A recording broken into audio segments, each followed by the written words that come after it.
Skeptic, you And are your the wives. Okay. So, Unicorn, just save what you had, and we're going to go back to that right after this. So, I was trying to make a video of the recent Sheamus meltdown that I'd heard about.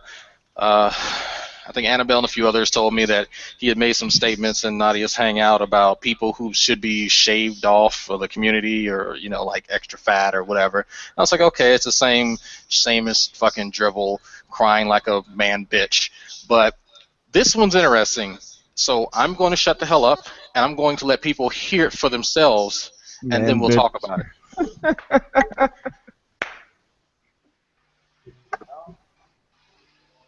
don't know. Seems to be difficult to imagine the kind of thing that's frankly immaterial and abstract as losing any kind of personhood as agency. Hmm.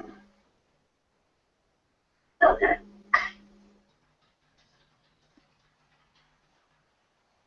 Also, William, could you reload? Something odd is going on that's being reported on YouTube or about the YouTube live stream. Helpful for you to reconnect. Alright.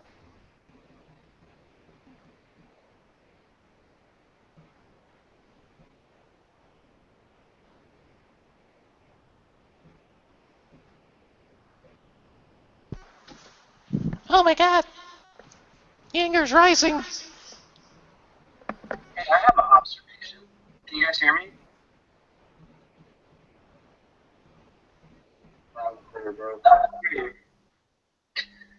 So I've noticed this for a while. There's like the main kind of great debate kind of community, and then there's like the peripheral crowd, like the ones that really aren't a part of the great debate, but they're a part of the community, but they don't really participate much in the discussions. They'll participate in their own little room. Mainly a group of atheists, and they'll kind of just make rooms together, and just they're not really interested in a great debate. Most of the conversations, they really don't even like to talk about God. They'd rather just have a room full of them and just talk about other stuff. But they're somehow affiliated with the great debate community. Like basically what they are is they're not theologically inclined in most discussions, at least not anymore. The group of people that I'm specifically talking about, and I guess most people kind of know who I'm talking about. This group. I know. I'm not going to mention any names. Yeah, side chat only. Yeah. Yeah, I'm not going to mention any names, but I'm just saying that it's like these people aren't part of the great debate. They're squatters, and I'm starting to get this picture of these people that because I went into a room with some of them last night, and they were like, I'm just shameless. He just always wants to talk about religion and blah. I'm like, man, this is the great debate community, and we got a bunch of atheist squatters sitting on the sidelines, just dogging people out. They don't even want to participate in the great debate, but they're just on the peripheral enough that they can talk shit or use it for whatever ammunition they want, jumping on talking shit Tuesday. But they're not part of that. They're not part of our community. They're campers or squatters, or these people suck. I almost wish that we could shear some of this fat off. Just be part ways with these people. Be like, you're not part of the great debate. You're part of the shit talking crowd. You can go shit talk any other community on G plus. Why are you with us? How did we get stuck with you people? How? Why aren't you over there messing with Tommy Sotomayor or something like that? Why don't y'all go? You know what I mean?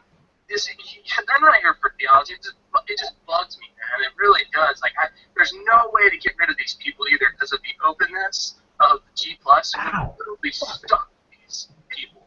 They're sociopaths basically, and they're just, I don't know, man. I'm sick of it, really. I have no bits, no bits.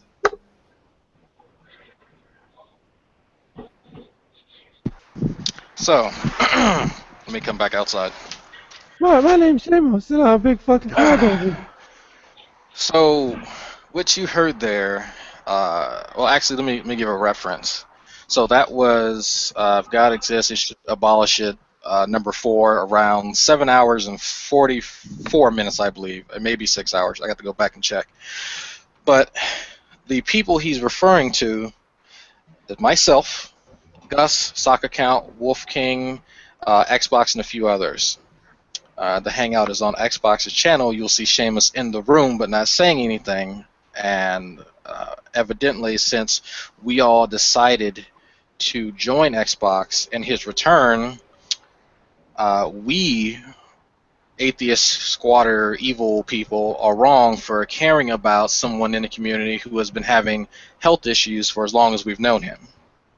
And I was actually trying to make a video today on it because it really bothers me when I'm right about someone when I first meet them. I hate that because then that just kind of leads me down the path of kind of prejudging people and keep them in that area, because giving people like Seamus chances turns out it doesn't do anything for you other than disappoint you, because we all make fun of Seamus because he's a coddled child. We all know this. This is nothing new. But for him to think that he can usurp an entire conversation that began without him, that had nothing to do with him, really edges on the idea of him not viewing people as people. I don't think he views any of us as people. I think we're objects that he can talk to. Because there's certain statements Seamus has made, and it's kind of disturbing, whereas he can say that he can, I guess, think 3 steps ahead of you in an argument he thinks you're going to go down. It's kind of the same scenario where J.D. Kane was posing the argument to Matt Slick on Talking Shit Tuesday a few weeks ago, where Matt Slick thought he was going to go down a particular route, but in reality that was kind of a feint of sorts. And so Seamus is a little bit worse than that. Seamus believes that in his free time he can come up with so many arguments and so many type of rebuttals that he can demolish.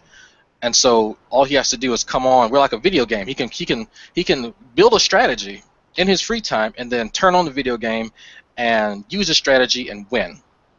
Unfortunately, people don't work like that. If it was that simple, we'd win so many wars. I promise you, we'd win so many wars.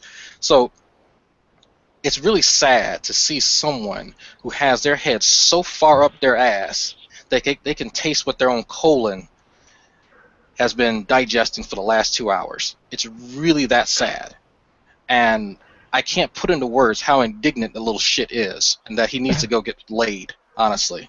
Because if he thinks that many of us want to come on the internet with the money that we spend, $103.75 in my case, just to talk about what he wants to talk about, then he really needs to go fall down a fucking flight of stairs. I can't think of a nicer way to put that. You know, I came to Xbox's room to see how he was doing because I was compassionate. Hell, Trey Jadlow came to see how Xbox was doing. It had nothing to do with theology. It had nothing to do with what God. It had nothing to do about any of the stupid shit that Seamus thinks he wants to talk about. Nothing. It was strictly about, hey, let's put up this fucking neon sign that says, I know atheism is right and correct, which was said in the beginning that it was a fucking joke. But he didn't get the joke. He didn't understand. So even when he asked and we told him, he couldn't accept that. That was heartbreaking to him. Unfortunately, someone's health was more important than what Seamus wanted to talk about that fucking day. Boo fucking who. Go kill yourself, Seamus. Shall we bring Seamus in here to defend himself? Bring him in. If he thinks that there's no way on earth he's going to come in here. There's no way on earth he's going to. He should. No, he should, because if he thinks that what I told him was mean and that shit talking, you have no fucking idea. I've told so many other people much worse than that. Much worse. I know, Drag, but you and I both know he's not going to come in and put his balls on the table while you're standing there with a garlic press, man. You know it.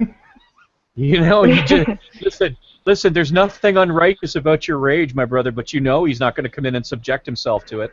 I know. You know He's going to hide under the fucking teat of Nadia and talk shit from a distance, which is fine. I'm still waiting on that video, by the way, about how Big Bad Drag says all the big bad things, and all I'm going to do is say yes. And I still think he should go play in traffic. I think Dragnot has the best flail on the internet. By the way, I think he's. That's the panic. Oh, Yeah, the big that's the fat best flail. Dragnot. Don't worry, I'm sure they'll be on the front of the video. Drago is getting himself on the front of the video. It's like I keep hearing him say shit. Oh, go ahead, Gus. I've been talking enough. Because my blood pressure hasn't been high enough for the last couple of days. I'm going to take a little bit of Seamus's side and argue and do what I call the Seamus argument from ignorance, where I think Seamus is under the impression that everybody who belongs to our community only comes here to talk about the existence of God. Yeah, and does I think he not have friends? I think he truly believes that, and I think he thinks that. I think part of the problem is that he thinks that certain places are to be reserved purely for the discussion of the so-called Great Debate, and I think he probably identified Xbox as being one of them, and I know he knows that Nadia is another one. So I think he's just sort of showed up, and his tiny little mind, which can hold so much doctrine and so little sense. No compassion.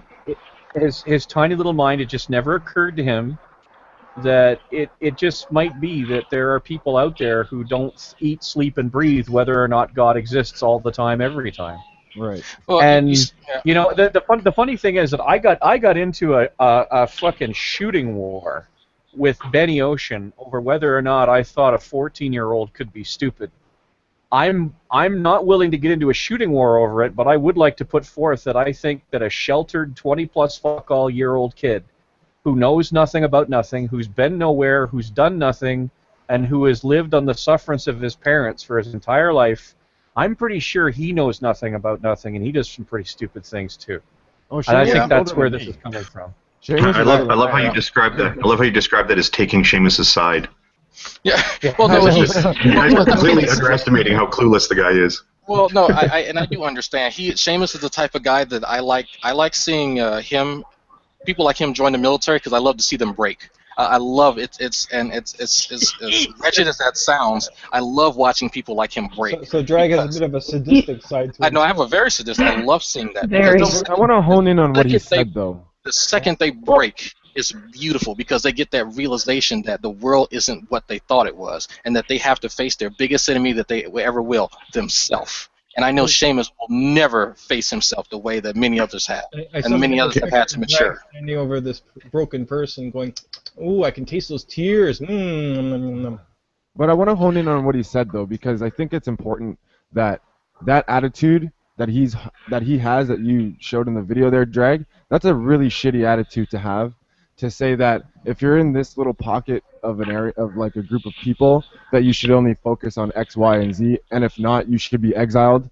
Like, I think he's trying to start a trend where it's like, if you join these rooms or you talk to these people and you're not involved in X conversation, then you can get the fuck out, right? And Nadia's kind of on that too. She kind of slowly is weeding out the kind of just bystanders in her room, you know. And I think that's kind of a bad thing to do because it closes off other kinds of conversations you could have by starting off conversations about theism or religion and stuff like that. And if it's only about the great debate and arguing the existence of God or whatever, then I think that's like it's very closed-minded people that will be involved in that for the most part.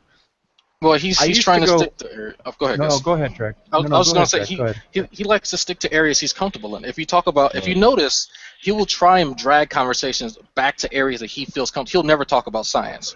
No. Think about the time that he's talked about science or even mention any scientific advancement. It's just some philosophy and mostly textual, 90% textual criticism of the Bible, which I could. About I don't give a shit, honestly. I could talk about it. I like talking about it with Floyd and a few other people because I find it interesting, but it's something that I tried to talk about in the video that kept fucking up, is that he will channel Ozzy in a heartbeat to try and gain some type of validity. But I guarantee you, he cannot name what Ozzy likes to do in his free time, what Ozzy's actual passion is. And there's a few of us in this chat right now that actually know what it is. And so I was gonna say that I didn't, but I actually do, strangely enough. Yeah, you know what I'm talking about, and a few of us actually do. He's an avid outdoorsman. He likes to go and do campcraft and stuff like that. I thought you were talking about the S&M thing. No, that's that. That's Or but, on air, I didn't. but that's his passion. And ladies and gentlemen, this is where that feud began. If you were wondering where the feud between Ozzy and Hogtie started, that would be here now over this one. Ozzy Mark said that, write that on your calendar. But no, it's like, that's Ozzy's passion. He can talk, eloquently about philosophy, but he and I share a common bond there. So he and I will talk about that more often than not.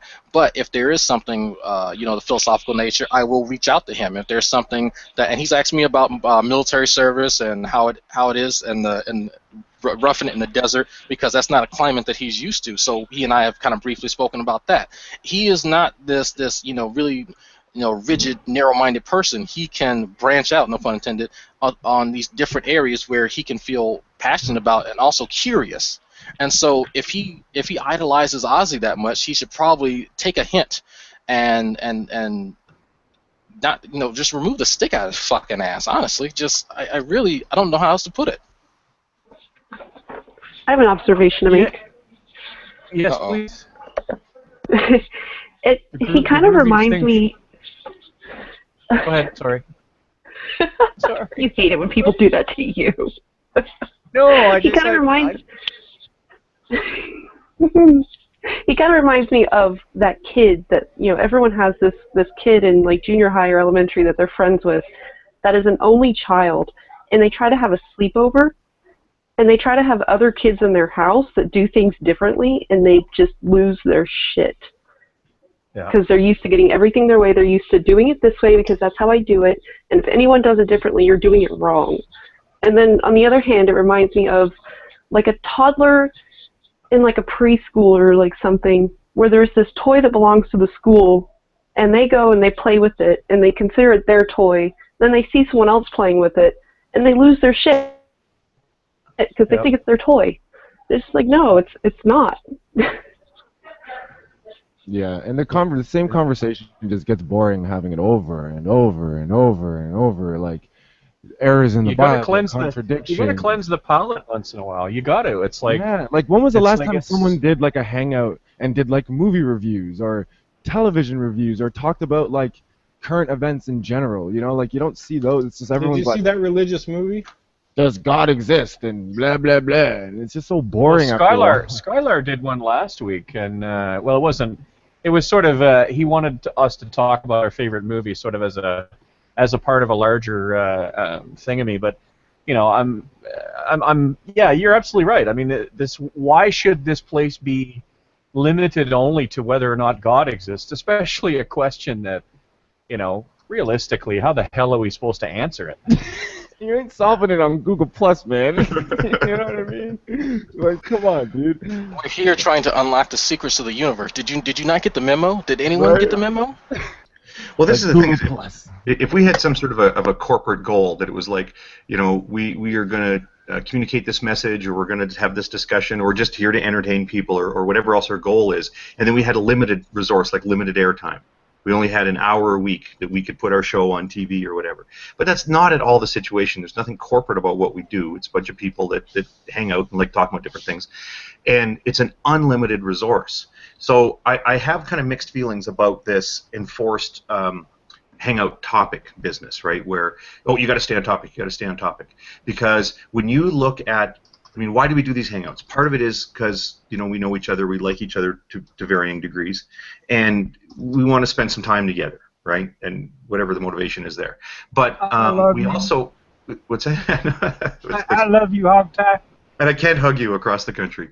This is the best we got, an e-hug. I'm loving you with my eyes. But this is, you guys are derailing me here. This is, not that I mind, but there's also, we need to be entertaining. When there's hangouts, like the watchability of hangouts really is up and down. And an example that's fresh in my mind was I finally got a chance to listen to was a State of the Debate #2 that's on my channel just a few days ago. People might remember that was the famous Gus and Benny Ocean hammering out some issues, let's call it. And all caps extravaganza. and then my mom phoned. And then I was gone for more than a half hour. And I've now listened to that whole hangout, and it was like nice talk at the beginning, and then very suddenly very explosive, which was maybe not necessarily helpful, but it was certainly at least entertaining. And then some good discussion came, and then it sort of petered out, and there was a lot of sighs and a lot of, oh, so what are you guys doing? Hey, where's Hogtie? And there was just no, it was just a coffee table chat, which is fine. It's good that people get together and do that, but it was boring. Right, people in the hangout observing, boy, this is kind of boring. Hey, look, we're dropping viewers like mad. I guess they're bored because we're being boring. Like when you actually announce that in the hangout. So anyway, my point here is that I'm a big fan of saying, okay, we're going to do a 90-minute hangout, hour and a half long hangout, starting at this time, and this is what we're talking about. And then if somebody comes in and they want to talk about something that's unrelated, well, you tell them, well, we're not talking about that right now because we have a scheduled hangout with a particular topic. But that doesn't mean that that's what every hangout has to be like. Right. And what Shameless is suggesting is that if you're not here to talk about the great debate or whatever the fuck, then you should leave. You know, and he's kind of suggesting that we are all a part of this community, but some of us are just pariahs trying to just, you know, be flies on the wall. Other people are trying to actually have the conversation, you know, and he just, I don't know, I think he's putting way too much thought into this in terms of like how it should be regulated or what people should do. I think he's just got his feelings hurt. I think part of the problem is that when you go to Nadia's hangouts, she will periodically make a sort of a sotto voce dismal remark that, oh, you know, everybody's talking about popular culture again. And so she tends to, you know, she tends to put the capital S scowl on that sort of thing, which means that she often wants matters funneled towards sort of the weighty, grand discussions, not necessarily ones about whether or not God exists, but socio-political discussions, and, you know, every now and then, I mean, she's the queen of conversation-killing interjections, right? Like, people will be talking about something, and then she'll be like, so what I would like to say is that in Washington, the transgender agenda has been set out in such a way that it's quite likely that Marxist sub-centered situations will be partially infatuated with. And the whole conversation will come to a stop. And the reason that she does that is because she wants to maintain a certain shaping of the conversation at all times. And the problem, unfortunately, is that whereas that kind of shaping works well with sort of Hogtie's method of choice for hangouts, where hangouts tend not to be longer than 2 hours, and they tend to be relatively well controlled, when you're running fucking all Nadia all the time, 24/7, 365, there is no fucking way you can keep up those kinds of morose fucking topics. You can't. Yeah, I really like that distinction. I really like that distinction. And maybe that's where I was going with the thing about sometimes we do have coffee table chat. And I don't mind. I mean, I wish there was a sort of a better way to library your cat. It's not over-controlling here, but I wish there was, for the viewer's benefit, I wish there was a better way to library or catalog them. I try to put in the video description something like the other day I put, like, you know, just a chat, no topics, no guest pick, come on in. Well, people know that's going to be a shit discussion. It's just people talking about whatever. And if it turns out that a couple of guys blow up at each other, well, then all of a sudden there's a nugget there. But yeah, I think that we should be. I like that distinction where sometimes you have these little cell, like, we're going to talk about this for this period of time, and then it should be promoted that way. And even if you have to go back afterwards and edit the video description so that people know what they're getting into. I mean, actually, that's not true. You don't really have to, because I know when I see somebody comment on a video and then it scrolls through in my feed, and they're just making some random point, and I look at the time on the video, and it says 8 hours. Well, then I know that was. Maybe we don't need to label them, because right there, the time is often your clue that this was a topic-free discussion. I never saw a Nadia hangout that actually had it has topics, but I don't know, nothing ever ends up that way. Well, the topics emerge naturally. That's the other thing, too, is we're kind of making fun of this idea that, this hangout has a topic, but, this Nadia hangout doesn't have a topic. Well, when you don't have a topic, the topics emerge organically. Right? I mean, what you're going to end up getting, and we've all, again, I don't really watch the Nadia's hangouts, or especially the 8-hour ones, but I like when people send me the timestamps, and they say, like, hey, some crazy stuff started happening at this timestamp, because then I'll watch it, but I'm not going to sit through it.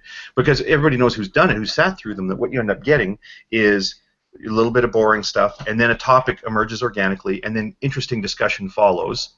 and then it sort of runs out on its own volition. And then there's some hemming and hawing and I don't know what until the next topic shows up. But that's human conversation. And I think there is a place for that in the so-called great debate.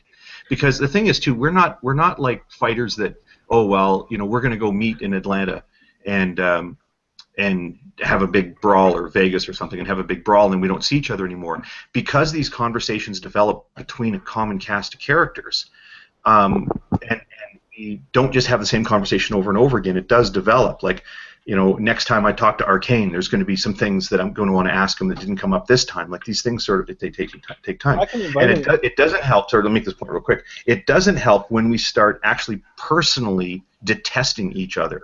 Right, and I'll give you an example of that is G-Man. I used to have good hangouts with G-Man, and it's just gotten to the point now the two of us don't like being in the same room. He won't invite me to a hangout, and he's not welcome in mine. And there's just no conversation growing there because we don't have the hey, let's just sit around and talk calmly and remember that we're human beings type of conversations.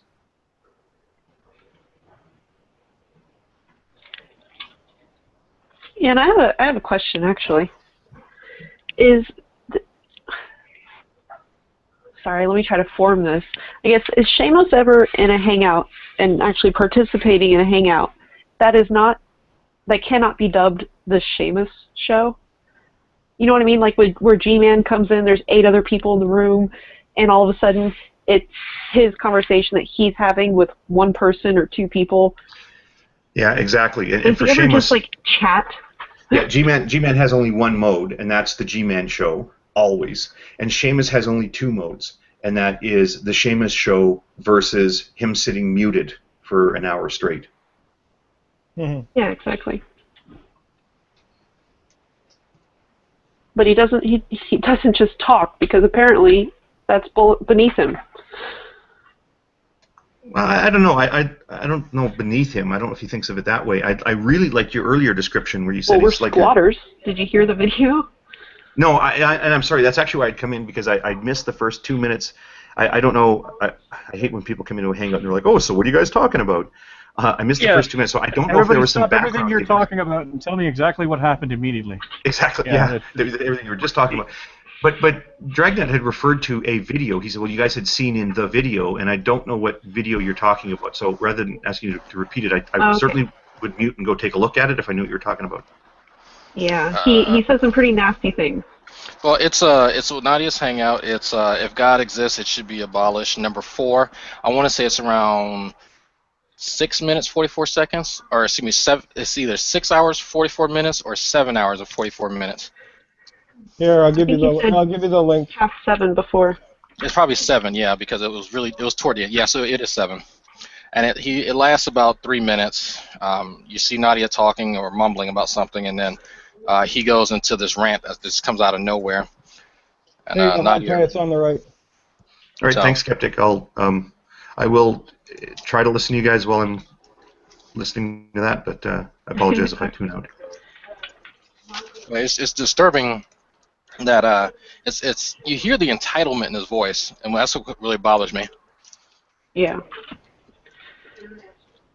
Well, we're all here at his pleasure, by the way, just in case no one knew that.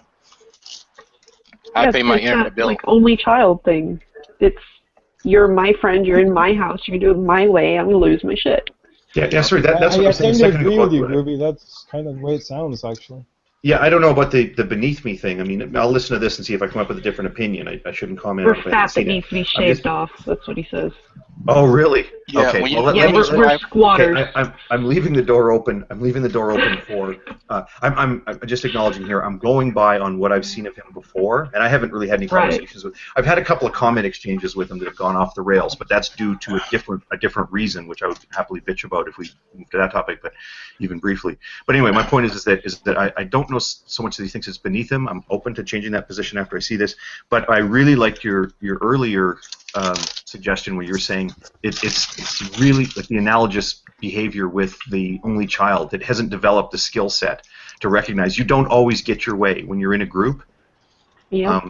The group's way isn't always exactly your way, and you got to just be flexible. Yeah, I mean that's why I said I like seeing people like him break in the military because he doesn't understand a rank structure, even a loose rank structure where some of us are more valued members than the others. But that's completely at the behest of the people that are doing the liking. I mean, I'm despised by many people, atheists and theists alike. But Nice on the man. other hand, there are lots of theists who do like me. Like I know Veckel will never ever block me ever. I know that because he said it. And he and I have had a real, like, he's threatened me with physical violence before. I thought it was cute, but I know he'll never do it, but you know, I think it's cute and it's funny, but it's a begrudging respect that he has for me, and I acknowledge that, and I'll keep that. But this is different for Seamus because I'd like to see him fall down a flight of stairs. I think he's a worthless person, in all honesty. Veckel, I think Veckel can make improvements to become a better person. Seamus, I don't see that happening unless someone beats the shit out of him. That's the kind of person I see him as. So And, then you're back to the scenario of an only child. I think with Seamus, I think he's, you know, I think the first big mistake that people make sometimes with people they don't like is automatically thinking they're stupid. And I've made that mistake too. And I've called Seamus stupid, even though I don't think he's stupid. I think there are levels of intelligence. Let me back up a bit.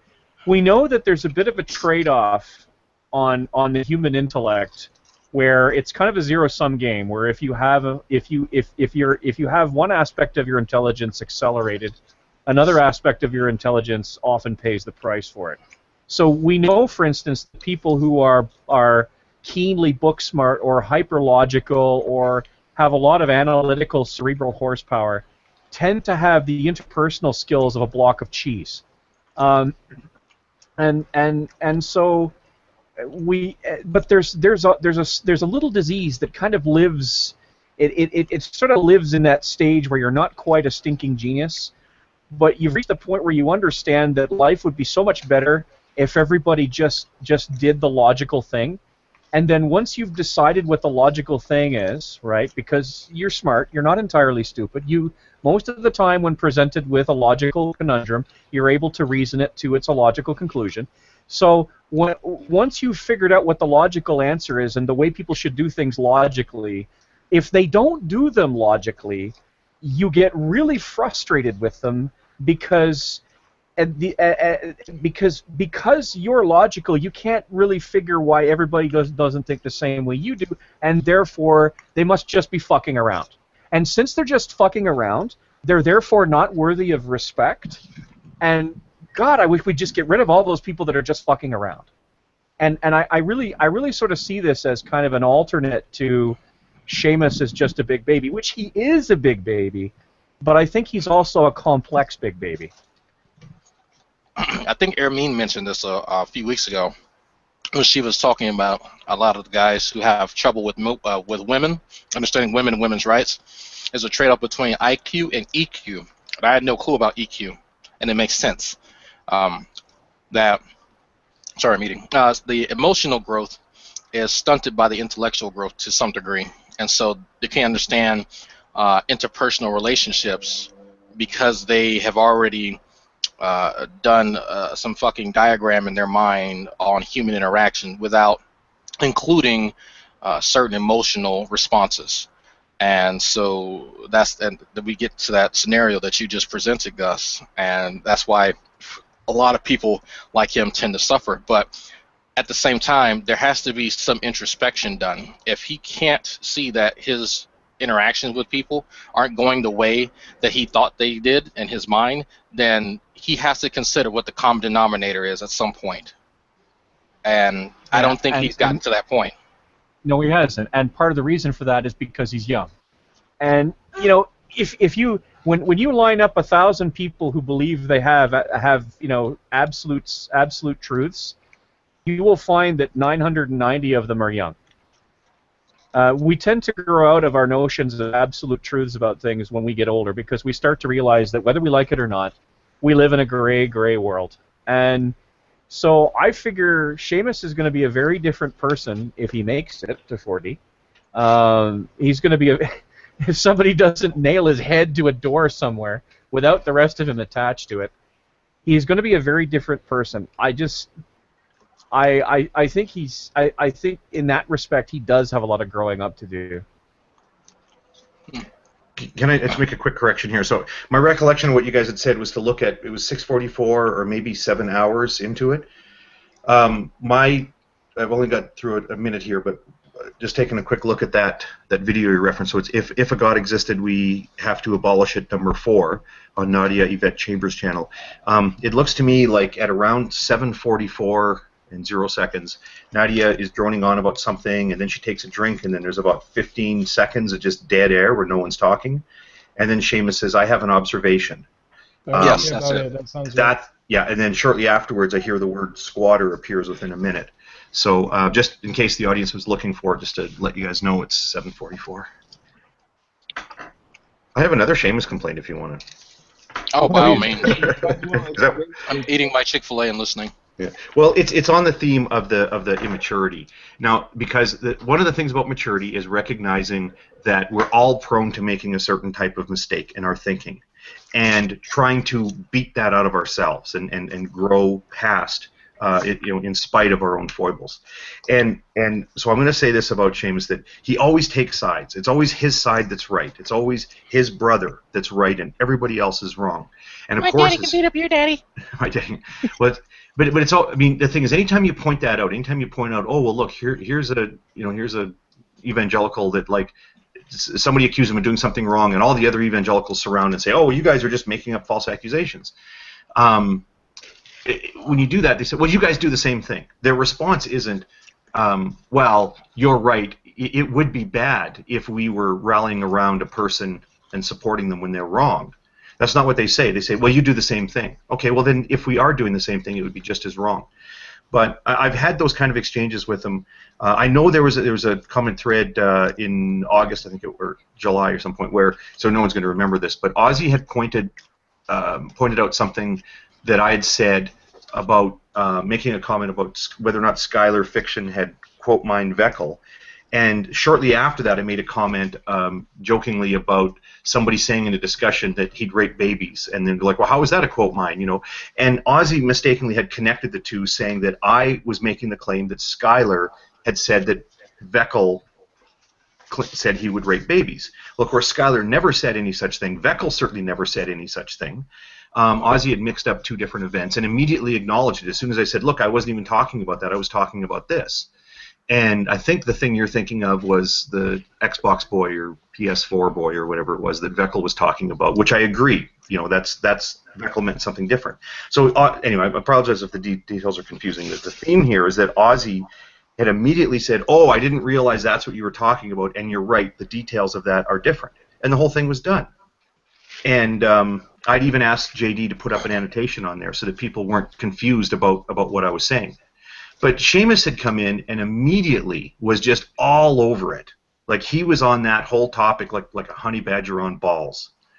Just would not let it go. That like, well, I think it's really clear that you were saying that that it was okay for Schuyler to say this about Veckel, and I think it's really unfair that Schuyler quote mined Veckel. And it led to a whole discussion about whether Schuyler had quote mined him. I think most people agreed that Schuyler played the whole clip and let people decide for themselves. But then Schuyler inserted a bunch of text slides that implied that Veckel was saying something different.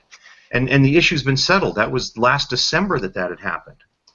And then I would say, no, Seamus, you're getting the wrong end of the stick here. This is what we're talking about. This is what happened here. And then he goes, well, I can tell by your intentions. And he was like true empiricism level with the intent behind your tone. Ooh. And he was absolutely reading in all these malicious things into me. And everybody in the thread was telling him, like, okay, like, let it go. But like I say, he was absolutely like Tommy Hall on balls. Just once he had it in his mind that that's what had gone on. And that's just one example. Like, I just always see him, as soon as there's an accusation that a non-believer, or which in their view includes Catholics, has done something, untoward, he immediately is in there with inventing details that didn't even really happen. And as soon as somebody accuses one of his brothers in Christ in something, he does one of two things. He always says, oh, well, you guys are just after him because you hate God. Or he'll shrug his shoulders and say, well, I really don't know enough about it. You can send him links to videos that show, yeah, here's where the guy did that thing. Here's another video that shows you where that thing's not true. Your brother in Christ screwed up here. And he'll still come back and go, yeah, I don't really know. And then when you confront him about it and say, why don't you, you have a few people in your camp who have done this for years. Not going to name any names right now, but why don't you say something to them, since you all under the impression that we're just liars and whatever. And say, oh, well, you're not supposed to talk to a brother in Christ in public. You're supposed to try and consult them behind closed doors. But then it's interesting, because I didn't mention a conversation we had offline where he was mentioning G-Man, and that how he did want to go to G-Man about some things that he was fucking up, but it wasn't his responsibility. So I hadn't mentioned that before, but now that you had brought up this conversation, I do recollect having a conversation. It was me and about 3 or 4 other folks, and it was a few months ago. But in that particular instance, I see an inconsistency, and I think he's full of shit. Yeah, and I don't have a problem with them saying. Sorry, I'll try to be brief here, but I don't have a problem with them saying, "Well, it's not my job to fix every Christian. I'm not. You can't hold me accountable for what dumbass X does, right? Because that's true. It's not, right? I do think that we should encourage people to help give other people feedback when it's valuable, right? But that's not your responsibility. We're not all policemen of other people's behavior. I have no problem with that. But what I have a problem with is that when he does stick his nose into a situation, it is always to support the evangelical and always to assume the worst of everybody else involved in that. And it's not, again, it's something we're all prone to, confirmation bias and in-group, out-group biases. It's something we're all prone to. But grown-ups learn how to think past that stuff and learn how to keep those biases in check. And it's just absolutely unbridled with him. So something that caught me off guard there. So it was okay for him to acknowledge an issue in a private forum with his fellow Christians than it was to do it publicly. Yet if he wanted an atheist to correct another atheist, it would have to be done publicly. Is that correct? Yeah, well, he's referring to, and I would encourage people to read the whole thing, it's Matthew chapter 18, where it gives instructions on correcting a brother in Christ.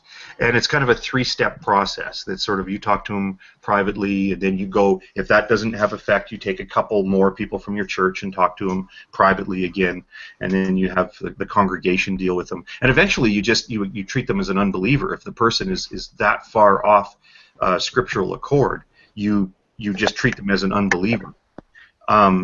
But you notice I mean, that's the worst, of course. The main thing is the compassionate approach. You don't embarrass somebody publicly. You take that responsibility. You go to them and say, "Hey, brother, I like what you're doing here, but there's one thing I would like to see you change. I think and I can give you scripture to show you that this would be better." And it's really meant to be a compassionate and a caring thing. And again, I encourage people to read Matthew 18 so you can see what I mean when I refer to Matthew 18 as being an example of compassion. But the thing is, the compassion is reserved for the in-group because they will immediately take their guidance from 1 Peter 4 or whatever, or it's early in 4, where he's the rebuke, reprove, whatever, that section. It's in 1 Peter somewhere. You'll find it. What it means is grab, as far as the evangelicals are concerned, they interpret that section of 1 Peter as grab a bullhorn and go out on the street and call women in skirts sluts. And then I mischaracterize it sort of hyperbolically, but what I mean is they have instructions to be compassionate to members of their in-group, and that they feel don't apply. Like if you really, they would say, "Oh, but I love you. I wish you weren't an atheist, but I love you." Well, if you really loved me and cared about me, when you thought there was something in my behavior that needed to change, you should be able to approach me as a friend the same way you would approach a Christian.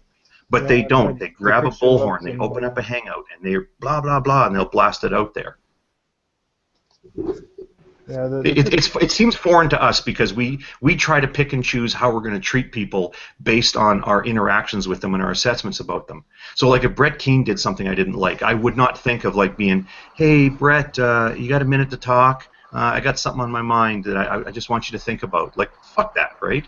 But I would do that for Dragnet or for Gus or DPR or whatever, like for people that I know, I would quite happily do that, right? So it's foreign to us to put that dividing line at group status.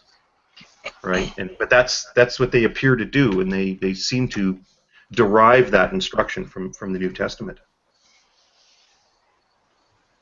Yeah, it's something I've never personally been fond of, but I said, well, if you want to, make little enclaves and talk amongst each other and pat each other on the dick or whatever, that's fine. But don't expect me to think that you are objective, because if you have to do it behind closed doors, then that says something about your character to me. You can say the magic man in the sky told you to, and I honestly don't give a shit. If you don't have the integrity to say to someone's face, no, you are not telling the truth, then what am I supposed to think of you? Am I supposed to assume that you acknowledge it, but are just wanting that person to save face? If that's more important. I mean, the magical man in the sky wants that person to save face, or if that person is saying something completely heretical and is on the street corner telling women who have skirts that go above their knees that they will go to hell, that their kids are going to hell, and they're going to get in a car crash and die and burn. Horrible shit that's not even biblical. Are you going to wait till he's done for the day, he's packing up his signs and his angry eyes and to tell him, or are you going to stop right there on the street and defend your faith like somebody with fucking backbone? That to me shows integrity. That shows personal courage. That shows qualities of an adult, and I don't see any of those in Sheamus, and that's honestly why I don't respect him. And that doesn't internet respect isn't all that worthy for anything outside the internet, but for the few people that we honestly do talk to offline, which some of us do. I don't know if Sheamus has that kind of relationship with people. I'll see you later, Fabio. But Later, I don't, dude. I don't think that he has that type of relationship offline with people. I know a few Christians do, but some of us are here to kind of learn. I'm here learning about different cultures. I'm here to learn about different languages. Fabio occasionally teaches some Italian. I get to learn about Canadian politics and fucking different types of Canadian people, which will not be named. But I'm not here just to talk about newfies. I'm not here just to talk about religious stuff. And so, sorry, dude. I think you really limit yourself when you stick to this one area, and you wanna just punch the shit out of it all day long. You're just beating that dead horse. Like, I could talk about race stuff all day, but that shit gets boring after a while. Nobody really wants to hear about the shit. I don't even want to talk about it half the time, but it gets brought up. So I say, okay, I'll contribute. But eventually, it's okay. Let the conversation follow its natural path, and it will segue into something else. I don't you got all that shit that he does. I want to add to what you're saying, Drake, because I used to be one of those people, like in my conspiracy theory days, I was one of those people that would like demonize you if you talked about pop culture, would make fun of you for talking about like what's in the media and not having these intellectual conversations. And now, like, the older that I'm getting and the more I've become like a skeptic and all of these things, it's actually I enjoy intellectual conversation as much as the next person, but I find a lot of these conversations, they are involved in one area, which is typically like theism or religion, and I find that it's like that gets really boring for me, and I want to start talking about like bullshit in the media. Like, someone tell me something funny about Drake, because I need a break from all of this overthinking and just posturing philosophy and theology and scholarship and all this stuff. It just gets super duper boring just doing it over and over and over again. So there's a time and a place, kind of thing. That's how I see it. Well, but you know what though, Unicorn? If I can take a bit of a swing at you for a minute. Sure. And it's not just you. There is something to be said for people who are looking for the lulls, knowing when to break up a serious conversation that may be productive, and you guys don't always know when to do it. You don't always know when to start shit. You don't always know when to let the dog have his ball, and you don't always know when to just let things go. And I understand that you're a bit of a joker, you're a bit of a mischief maker. I come from the same tradition, but I think just as potentially disruptive as somebody like Sheamus, who walks into a casual conversation and expects it to be immediately regimented into something he wants to talk about or something he thinks the great debate is about. Right. It can be just as disruptive for someone who's looking for shits and giggles to walk into a structured conversation and try to shake for the lulls. And so I just want to put that out there. Well, yeah, I no hear man, you, but no man can tell another what to do. But I just think that's important to be heard. no, I respect your What, so opinion. JD? The big thing is though is like honestly, Gus, you can count the minutes of like my on-air experiences. Probably within like 3, 4, maybe 4.5 hours. You know what I mean? And that's like my actual contribution to on-air hangouts. So it's like this mischievous character that you're seeing. I've always been this way, but it's just kind of now, rearing its ugly head in hangouts because I wasn't like this before. I'm just tired. Like I'm at the point where I'm just tired of the same old bullshit, and people need to inject something a little more interesting into the conversations as opposed to just like because it's either people are fighting or people are just not talking at all. There's no like, it's one extreme or the other kind of thing. It's not really fluid conversation. It's more like, well, let's talk about this, and now that's done. Well, now what are we going to talk about? Like you even hear it sometimes too, Gus. Like, well, what's the next topic?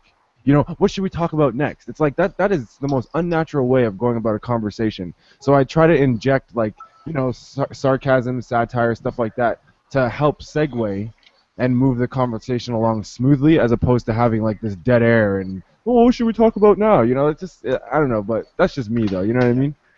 Well, good points, and I agree. I would say sometimes the unnatural conversational bumps have to happen because this is an unnatural medium for communication. Right. And I think that's more so like earlier when Drag and I were talking about the divisions or the different, so it was Gus who made the point about whatever, there's sort of different types of hangouts. And I've done it where there's been a conversation that sort of kind of started to develop and people would go off and say, oh, well, that's a good point, but did you think about this? And then I've stopped and said, no, the topic of this is that. We can do another hangout about that topic later. And I know it feels like shooting a bird in flight, right? Where I was doing a hangout where we were talking about something that evangelicals were doing, and Kent Hovind was mentioned very tangentially, and then somebody wanted to talk about the evidence that was going on at his recent trial, and we had just done a hangout about Kent Hovind, so I was like, yeah, great point, but we just did a hangout about that, so we're not talking about that now. We're going back to the thing we were talking about, and I know that that's really unnatural. It's a bit stilted, and like I say, it's like shooting a bird in flight because that topic sort of emerged organically, and there were other people interested in talking about it. But sometimes you do that because that helps keep the momentum of the conversation. Right. But again, I distinguish that between. I agree with you that when it happens in casual conversation, and a lot of these hangouts are casual, that it's abrasive when somebody does it. Yeah, and I'm kind of referring to that, like what you're describing before, Hog Tyler, like with a structured hangout where you have set amount of time talking about a topic. Yeah, you have to do that because I even did that on my hangouts. When it's like we're talking about this, let's move on. We can talk about that after, but right now it's this. But I mean, yeah, I'm more talking about like the regular conversations, like the Nadia hangouts, or even kind of this. It's like where we're just kind of sitting around and having a talk, where people are like, okay, well, what's next? After that, like 5 to 7 seconds of awkward silence. To be fair, I don't think Nadia's room should be a litmus for everyone else. That has an unusually esoteric nature to it. Like, what other channel, what other room lasts that long? And it's just a perpetual hangout after hangout after hangout. And so you will naturally run out of things. Like, no one naturally talks that long, just about bullshit. So Right. that has it's more prone, I guess, to these long lulls of conversations that go nowhere, or one person in a room of 3-4 other people talking to himself about bullshit, segueing into other topics that he himself just thought of in the blink of an eye.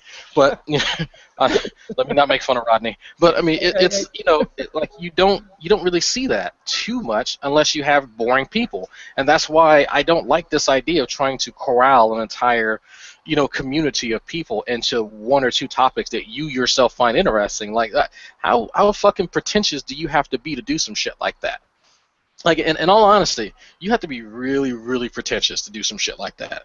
And it stunts conversation, it stunts intellectual growth, because maybe one day someone comes to me and Drag, I want to hear about some military stuff. Okay, Hey, Drag, you said you used to do this in Louisiana. Hey, Drag, people come to me to talk about all types of stuff. Some I know more about, and some I don't. But you'll never know that if I stick with race issues and fucking military. Like those go pretty much nowhere. Those kill a lot of conversations a lot of times. Unless you segue from military into political fucking foreign policy talks, or on the rare occasion race actually kind of goes over into other socio-economic issues. But those are topics that will kill the buzz almost instantly the second they get a little bit too personal or they hit a little bit too close to home, because people start getting fucking quiet.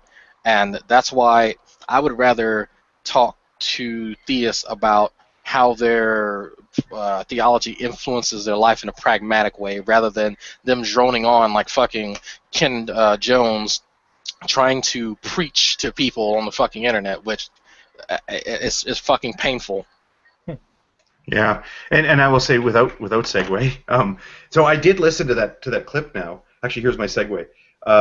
When Cliff Jumper was in that hangout the other day, and he was trying to talk about this guy Oswald, when he was saying that Ken Jones is like Oswald, he was referring to Oswald, or like you say Bates. He was referring to the Oswald Bates character on In Living Color, and everyone in the room was like, I don't know what you're talking, especially you guys. You were just like, what? What are you talking about?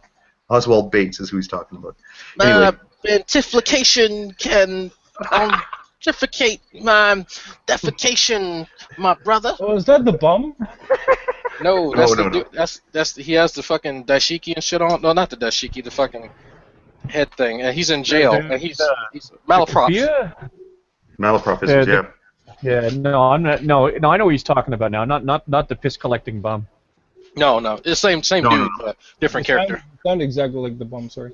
Yeah, but no, it's funny because Cliff Jumper brought it up, and people were like, I don't know what you're talking about. Anyway, so I've listened to the clip now, and I have to admit that, like, wow, he's like his language. He couldn't just say, well, so like we're doing, saying, well, what are these hangouts for? Like, why do we do this? And what does a person do when they think the topic is dumb and we want to talk about this other topic? He was like, yeah, you guys are squatters and atheist squatters. It wasn't. There's no such thing as a religious person, or especially an evangelical. Religious people don't squat. Yeah, it was all atheist squatters that are just ruining all these hangouts. Yeah. Well, it's Nadia's hangout. I don't think Nadia is an atheist squatter in her hangout. I mean, we'll criticize specific things she says or doesn't say or whatever, but to refer to her as an atheist squatter because she's not talking about religion, like, come on. But it goes to like, oh, it's sociopathic. He was referring to this behavior of it being sociopathic. But and let me, sorry, just the other thing that I thought was funny. Sorry, go ahead. Sorry, no, Drag, can you tell him about X's hangout real quick? Okay. Because I think that's what he was referring to. He was referring specifically to Xbox's hangout, and myself, Gus, Wolf, Xbox, Sock Account, and a few others were in there with Seamus, and Seamus was upset that we weren't talking about religion. Xbox's hangout was called I Know Atheism is True and Correct. Obviously a fucking troll, hangout. The hangout was, and we said this at the beginning, it was about his health. He came back to the community. He spent the first 15 minutes telling us about his health and what's going on with him. And so we were all there to support him. That's what the hangout was about. But Seamus, I guess, got blindsided by the title and assumed that, oh, this is a challenge at fucking 12 o'clock at night. And, he is going to show his intellectual prowess to people who honestly don't care for him very much. And so he started typing in the side chat something about, oh, great, this is just another Talking Shit Tuesday. And I told him to get the fuck out and go kill himself. I didn't tell him to go kill himself, but, I told him to get the fuck out. He's not welcome. He wanted to make it about him again. And so we eventually did start talking about, is atheism true and correct, with a few people who were in there, but kind of in a jokingly manner. But he was completely oblivious to the fact that Xbox had been gone for such a long time, and that we were there to help console him and to show him genuine friendship and empathy. That was completely oblivious to him. And that, to me, shows a certain level of disconnect that really makes me wonder how his relationship with real people are. Because I know I'm a sadistic motherfucker, but I can make some goddamn friends in real life. Well, now that I hear your explanation, now it makes more sense. So you're saying you went in to provide support for Xbox, and some people know more or less about his health issues, and he wanted to talk about it, and you guys were there for that type of support, and you were there not talking about religion, and so Seamus refers to that as sociopathic. So Well, I now see his point. when he's talking about sociopathic and shit talkers, he's talking about me. You know, and some of the things that I've said to him, and I openly admit that I don't like him. So I mean, if he wants to say my name, he can say it, and that's fine. I don't think he should hide it. I think it's pretty obvious, you know. So It's funny though that Shamos sits there and complains about people that just sit in hangouts and don't talk much. He sits in hangouts for really long periods of time without saying a word, and then he'll just chime in, make an argument, like something provocative to get the room going, and then he'll shut up again and mute his mic until someone directly addresses him. So I think worse that's quite. Or worse than that, Unicorn. I talked to Hogtie about this. He's like that kid. Remember when you used to get into fights in school where you'd be standing in front of the guy you were fighting, and there'd be some little kid standing beside the guy you were fighting, and every now and then the guy that you were fighting would say something, and the little kid beside him would go, "Yeah, yeah, you were saying that yesterday. That's exactly what he's like. He very rarely will step out and challenge somebody unless he thinks that he can take them on handily. But he's happy to nip at your heels when somebody else is already taking you on. There's been a couple of times now where I've, like in Hogtie's hangout, like he'll hear me he'll say something, and I will literally, like with even more vehemence than I took on Benny, I literally cut him down, like, because as far as I'm concerned, he couldn't say anything to me when it wasn't Benny bringing up the challenge, but he would happily be Benny's wingman. And to me, that's honorless. That's a tactic that has no honor whatsoever. yeah, and that's kind of one of the reasons too, because I don't like bitch-made people, and I've said this before, and I think I have to explain what that. Well, yeah, you're laughing. Okay, someone who is bitch-made is someone who can talk a really good game, kind of like what Gus said, with other people backing him up, but he will rarely directly address someone unless he gets huffed up. Like he goes in the fucking mirror and tries to fucking encourage himself enough and inspire himself enough to, I'm gonna do it. And just like that mini outburst tantrum that he did, like it sounded like he was holding that in for a while. Like I don't respect bitch made people. I really don't, and he is bitch made all day long. But you also notice that he let out the tantrum when there was nobody there who would have stood to him. Yeah, well, that was the point of doing it, right? He knew that he could go into Nadia's room and bitch about a hangout that he probably just left or he was in the day before or something, and that no one would challenge him because A, no one knows what the fuck he's talking about because he's just speaking generically, and B, there's no one there to actually challenge his point because there was no one from that room in there to kind of say what Drag is sitting here saying, right? So, yeah. He has the link too. He's been invited to this, and I welcome him. He's not coming. I've invited him. Arcane too. Arcane won't come in here either. I told him to come in here and he won't. I don't see Nadia's hangout. I don't see an active hangout for Nadia. Just go to the YouTube live events if you're subscribed to her, and it'll be there. But I am subscribed. She usually shows up on her channel. Yeah, G Plus is the shittiest notifier ever. Arcane fucking back-ass words technology written by fucking semi-lobotomized bonobo monkeys in mid-coitus. I swear to God. Well, I've got open jars of peanut butter that can fucking plan out a fucking program better than these idiots with the hangouts, honestly. Did you guys see Skylar's video about gullibility? Yes. Oh yeah. We need to talk about it. Yes, Matter of fact, Unicorn. No, you spoke beautifully while we were off air. So. Hey! Nobody said nothing. Okay. So let's go back over that because I just saw a Facebook post too where somebody thinks that post is legit. Oh my gosh. Okay, so Arcane, not okay. So this was in response to the post that he did, and Skylar did a video. You can check it out. It's the definition of gullibility. But Arcane posted an obvious fake tweet from Donald Trump's Twitter page saying, "We need to deport all blacks back to Africa. Black people are lazy and filthy human beings." Wow. And he posted this. He shared the post. He didn't originally share it, but he shared it from someone else. And Skylar, told him, it's not Donald's page, yada yada. And then Arcane's like, well, prove it's fake and I'll remove it. So I went to Donald Trump's actual Twitter page, and I posted the link. So if you click the Twitter link, it'll take you right to Donald Trump's page, and you can see his last 50 tweets. And none of those tweets mention anything that he said. So I said, there's your evidence. Now remove this nonsense, please. And Arcane being Arcane, he doubled down and said, no, try again. So it's just interesting to me that somebody like Arcane, who claims that everyone else is asleep and stick their fingers in their ears and, you know what I mean, and we're all brainwashed, is unwilling to accept evidence to the contrary of a claim that he made, simply because it goes against his idea of Donald Trump, right? I think that's the biggest point, is that he already doesn't like Trump. He thinks that this is real. Now it justifies him bashing Trump, and it doesn't matter what anybody says. Yeah, I kind of scratched the surface of that with that Planned Parenthood thing when I asked him about what he thought about the possibility that those videos were forged and pre-planned. Pre-planned, silly word. But it was an intentional effort. I know it was an intentional effort, and he conceded it was totally possible that those videos were forged, and if it had been forged, then they really shouldn't do stuff like that. It's not, as he put it, it's not really Christian to lie to other Christians.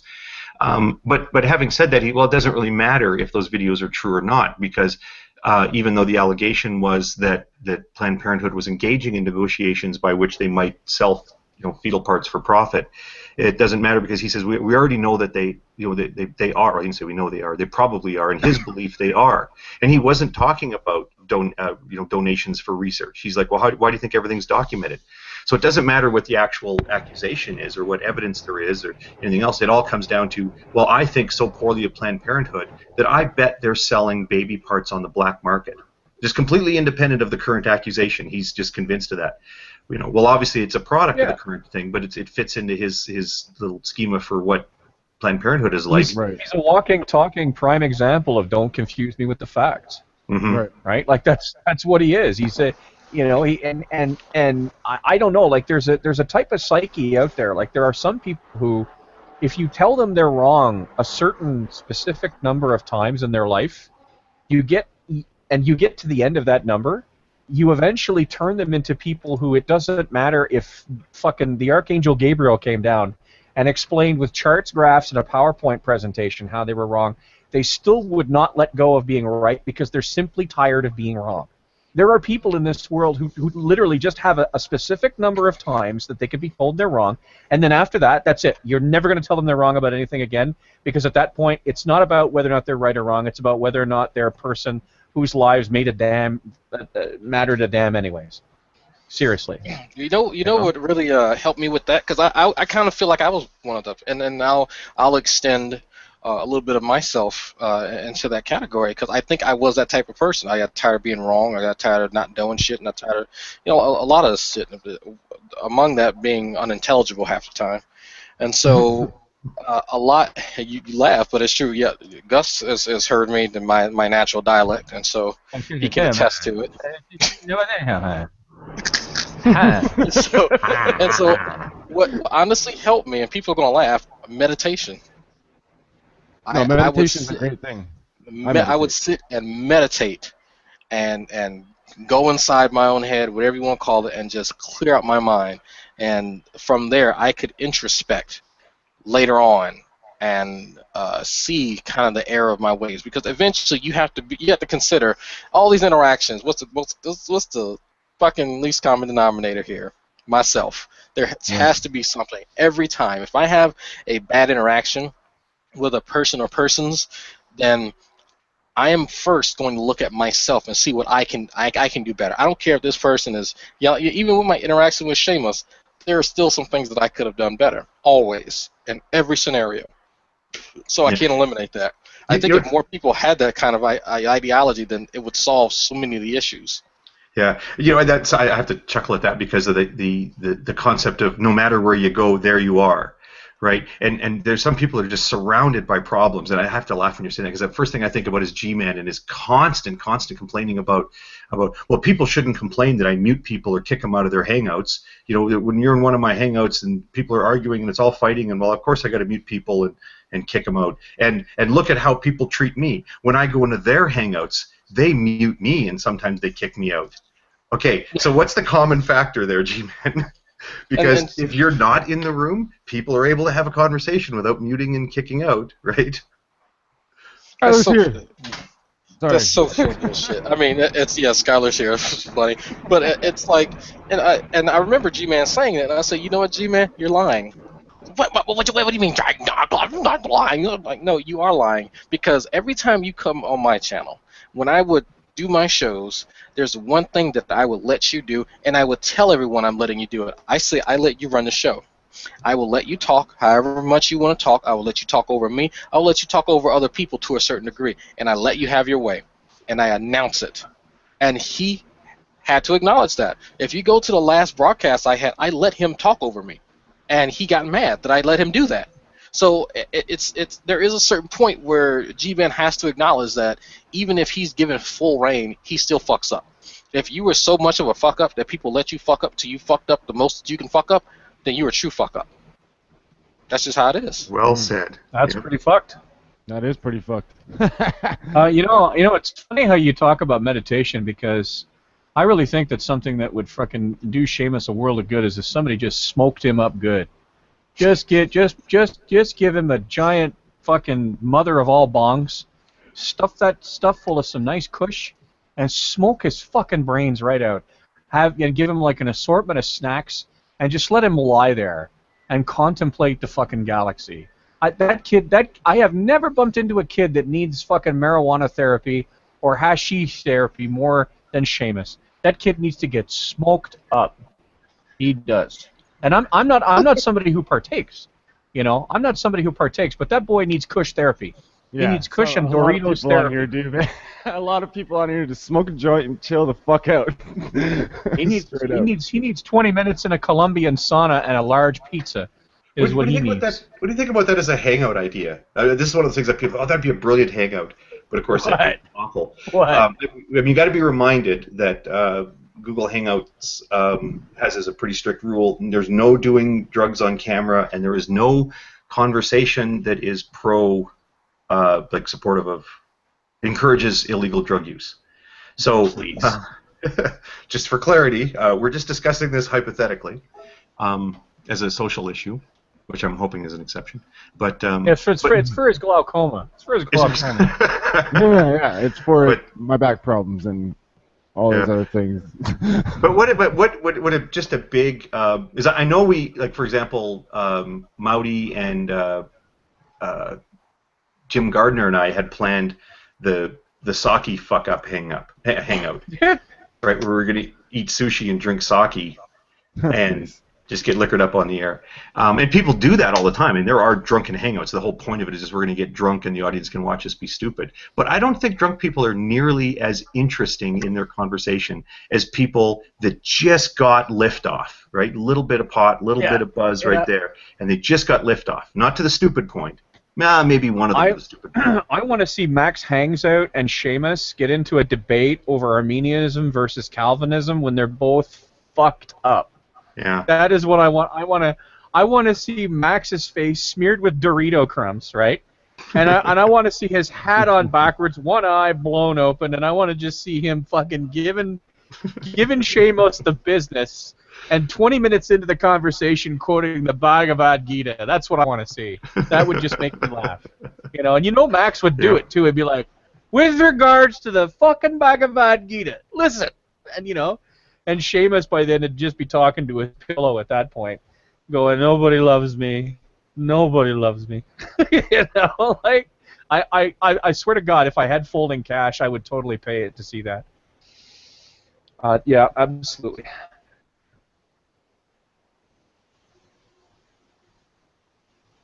You guys just digesting the magnitude of that, or what?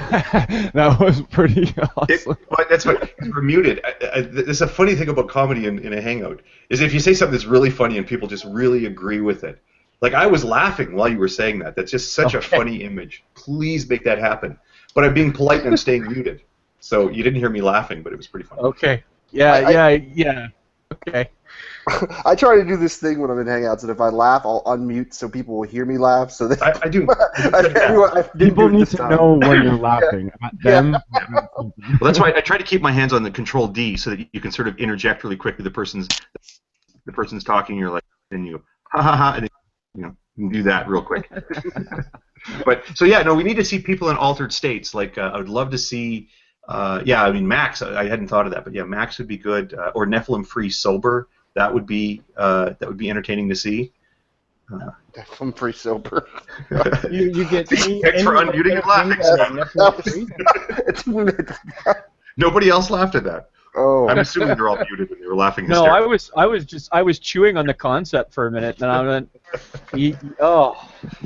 Yeah, I was in the bathroom. That's why I couldn't laugh. But no, I actually have a video. I laughed so hard I peed on the seat. Well done. I think I did actually, but no, I have a video on my channel called like people know that I do random musings videos where I just talk about shit for like 15 minutes while I'm playing a game or whatever. I have inebriated musings where I'm getting intoxicated listening to like Ken Jones videos making commentary, and I've been working on like chemistry shit, so I'm trying to stay sober enough to do that. And so I think since I have a little lull in my workload, I'll probably watch another Ken Jones video and do it again. That guy's annoying, man. I love the video. It was Hogtie was in the room, and the reaction when Ken started talking into the mic from Hogtie, I literally threw myself back and was dying of laughter. Jesus, I laughed. Oh my God. I still haven't seen it. Poor Hogtie was like, oh hello, oh my, and I'm just like, I still haven't yeah, seen it. I felt like that. I still haven't seen it. I had a couple of people comment on it. I've been meaning to download it and watch it. It was a very frustrating conversation. It's two dimwits. They don't listen. I start this. Hey guys, I have a profound point here. Those guys don't listen. Ken if we were high, that might have been profound. But Ken's a little better than G-Man is at listening, but yeah, it just doesn't. It's just like a wall, though. You're not going to get through it. Yeah. Like it's. Yeah, you're here to defend deism. So you saw it. You're here to defend Skyler's position. I'm like, no, I'm just making the point you guys are strawmanning him. And the point I really wanted to make was the criticisms that you levy against the deistic God, or Skyler's view of a deistic God, or more correctly, your bizarre misunderstanding of Skyler's view of a deistic God. Those criticisms you're leveling against that God are ones that are always levied and just shoulder-shruggingly dismissed by you guys when they're levied against your God. Like that whole argument about, well, why would a deistic God create the world and then just sort of wander away? And there's like diseases and there's lions and bears. Like they're listing all these things that are dangerous about being alive on Earth, and with no God here, like that's a terrible idea. Okay, how about your God that did stick around and fucking killed everybody with a flood? They're like, what about meteor? What if a meteor was to hit the planet?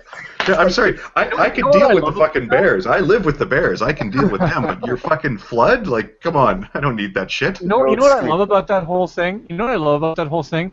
There's a lot of theists who will say, well, God made the world all good, and I don't think it's good that animals ate each other and there were diseases. And I thought, wait a minute, weren't you just telling me not to try to put my mind into the mind of God, that our ways aren't His ways? How the fuck do we know that God didn't set this up? Like, listen, it may be messy, but the way Mother Nature works right now, it's murderously efficient, okay?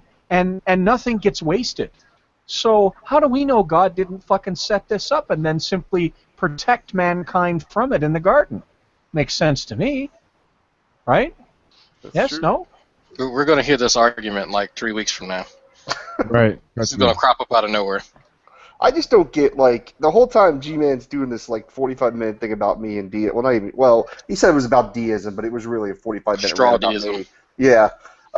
It's just like, just let me in. I'm begging you to let me in. I'll answer any of your questions. But no, you just want to ramble on for like 45 minutes and shit talk, basically. But the thing is, they don't have any understanding of it. I've realized recently, like I've been kind of hanging out in the Facebook, like the Bible thumping wingnut debate area, and like when Christians go after deism, they always ask me questions that are relevant to Christianity, as if they're relevant to deism. They're like, well, what does your God do about justice or sin? And I'm like, I don't think you understand how this works. Like, you No, they even know don't. what theism is? It's hilarious. It only works if they project their beliefs onto you, right? Because Yeah. if they accept the fact, Skylar, that you just believe in a deity, and that's it, right? If they actually accept that fact, that means they have to accept the fact that it's possible that there is a deity that could have just created the universe without a purpose.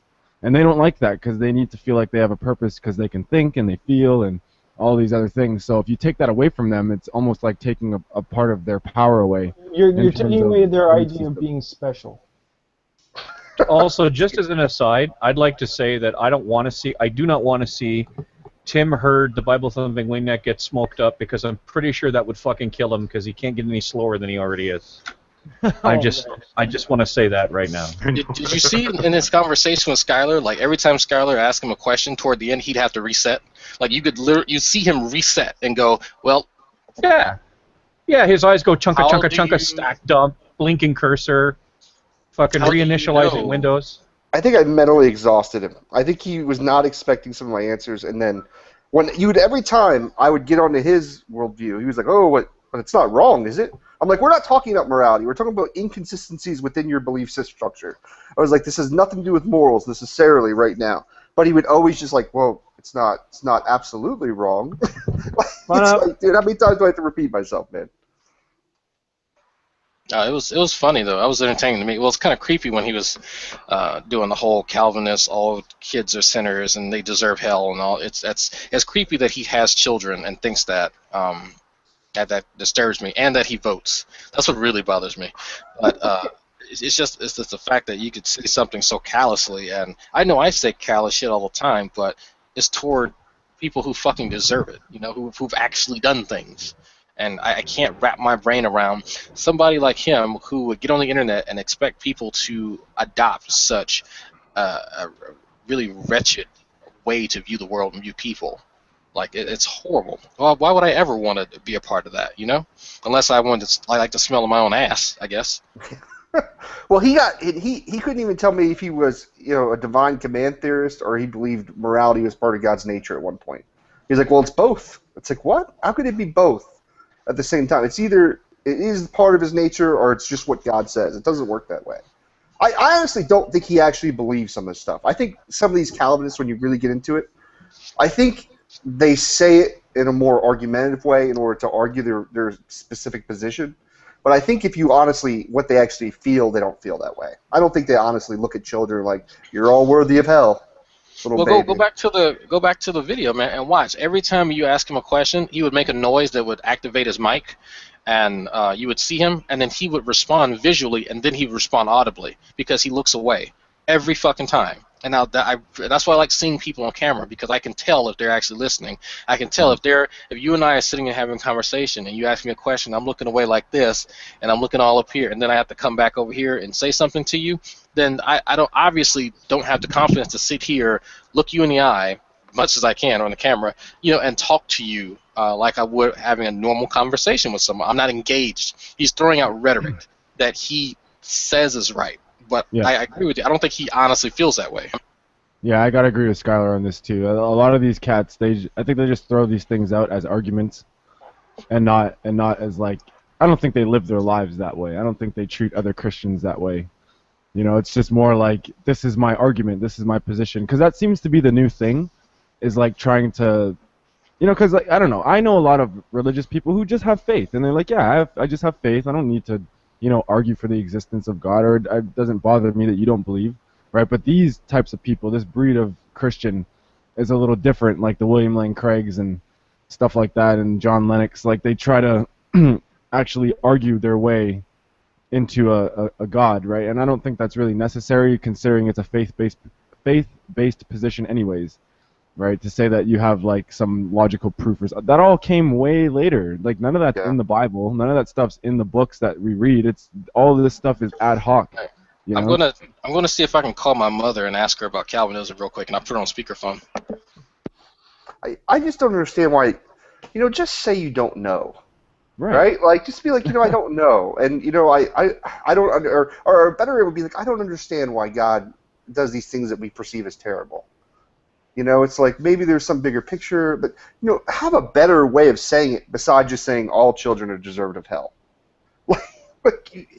I was like, you just gotta look. Like, I wonder if they go back and watch the videos ever, and they question how they sound afterwards.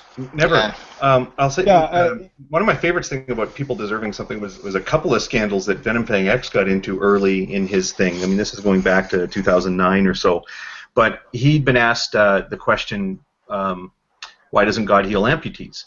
A question I think still has just completely gone unanswered by them. They always want to answer a different question, one that they do have an apologetic for, and usually it's the why do bad things happen to good people.